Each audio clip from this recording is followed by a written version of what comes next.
केलं जातोय. Striking end वरती आपल्याला अक्षय पाहायला मिळेल. नॉन स्ट्राईक एंड वरती नवीन फलंदाज प्रमोदला दाखल केला जातोय. दोन्ही फलंदाज एकही चेंडू अजूनही फेस केला नाहीये. एकदा ओमकार या पंचांच्या डाव्या हाताकडे आपल्या गोलंदाजीला सुरुवात करेल. राईट ओव्हर द विकेटने आपल्या गोलंदाजीला सुरुवात करेल. शेवटच्या लढाई 6 चेंडूंचा खेळ मैदानाच्या आतमध्ये बाकी असणार आहे. 3 षटकांचा इथे खेळ संपलाय. संघाची धावसंख्या रोखली जाते. 4 गाड्यांच्या मोबदल्यावर केवळ ते 25 धावा खर्च केल्या देखील जात आहेत.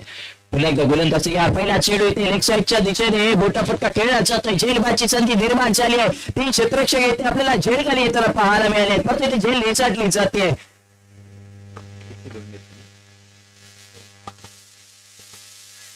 टोटली चेंडूवरती 2 धावा इथे वसूल केल्या देखील जातात. या 2 धावांनी संघाची धावसंख्या 27 वरती जाऊन पोहोचले. नक्कीच एक आक्रमक फटका आपल्याला अक्षयच्या बॅटमधून पाहायला मिळाला होता. थोडीशी अजूनही ताकद आपल्याला इथे लावावी लागेल. पुन्हा एकदा पुढील चेंडू इथे मात्र कमबॅक आपल्याला ओमकार करताना पाहायला मिळतोय.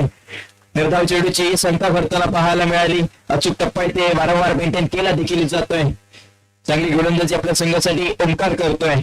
अजूनही निर्णायक शेवटच्या 4 चेंडूंचा खेळ मैदानाच्या आतमध्ये बाकी असणार आहे. 4 चेंडूवरती 4 घणाघाती इथे प्रहार येणे गरजेचं आहे. धावांचे इथे डोंगर उभा करावा लागेल.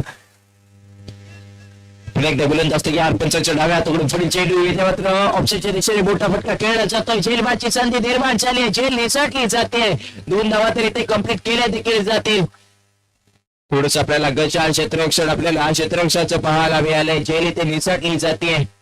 याच 2 धावांच्या मदतीने संघाची धावसंख्या पुढे सरकली 29 धावसंख्येवरती. अजूनही 3 चेंडूंचा खेळ मैदानाच्या आतमध्ये बाकी असणार आहे. शेवटची निर्णायक 3 चेंडूवरती 3 घणाघाती प्रहार येणं गरजेचं आहे. स्ट्रायकिंग एंडवरती आपल्याला अक्षय पाहायला मिळतोय.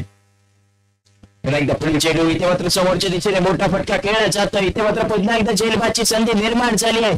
इथे मात्र झेल नक्कीच घेतला देखील जातोय. अक्षयला क्रीडांगणाच्या बाहेरचा रस्ता दाखवला जाईल. धक्का क्रमांक 5 आपल्याला 29 धावसंख्येवरती लागताना पाहायला मिळालाय. चांगली झेल आपल्याला क्षेत्ररक्षकाकडे पाहायला मिळाली. 2 चेंडूवरती 2 जीवदार आपल्याला अक्षयला देताना क्षेत्ररक्षक पाहायला मिळाले. परंतु इथे 3ऱ्या चेंडूवरती अक्षयला क्रीडांगणाच्या बाहेरचा रस्ता दाखवला जातोय. संघाची धावसंख्या 5 गड्यांच्या मोबदल्यामध्ये आपल्याला 29 धावसंख्या पाहायला मिळते. अंतिम षटकातील अजूनही 2 चेंडूंचा खेळ मैदानाच्या आतमध्ये असणार आहे.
अभिलाषला दाखल केल्या जाते. अंतिम षटकातील अंतिम चेंडूचा खेळ मैदानाच्या आतमध्ये बाकी आहे. ऑन हॅट्रिक आपल्याला ओमकार पाहायला मिळतोय. उत्कृष्ट गोलंदाजी आपल्या संघासाठी केली आहे.